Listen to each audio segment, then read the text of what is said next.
வணக்கம். இன்னைக்கு நம்ம எக்ஸல்ல நான் என்ன டிஸ்கஸ் பண்ண போறோம்னா சப்ஸ்டியூட் ஃபங்க்ஷன். சப்ஸ்டியூட் ஃபங்க்ஷன் எதுக்காக யூஸ் ஆகுதுன்னா, நம்ம எக்ஸல்ல ஒரு செல்ல இருக்கிற வேல்யூவை இப்போ இங்க பாத்தீங்கன்னா B4 செல்லுல முத்துராஜ்னு இருக்கு, மிஸ்டர் முத்துராஜ்னு இருக்கு. இந்த இதை நான் ராஜை மட்டும் நான் ராஜான்னு மாத்த போறேன். ஸோ சப்ஸ்டியூட் பண்ண போறேன். ராஜுக்கு பதிலாக ராஜாவை சப்ஸ்டியூட் பண்ண போறேன். அதுக்கு வந்து சப்ஸ்டியூட் ஃபங்க்ஷன் யூஸ் ஆகுது.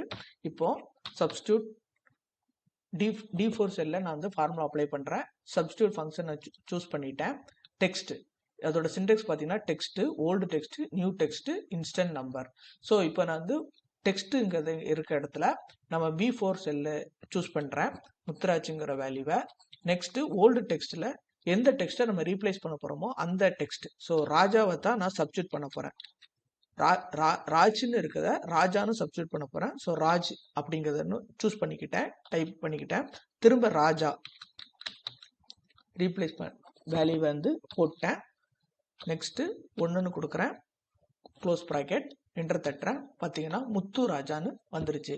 ஸோ இப்படி தான் எக்ஸல்ல சப்ஸ்டியூட் ஃபங்க்ஷன் ஒர்க் ஆகுது. தேங்க்ஸ்.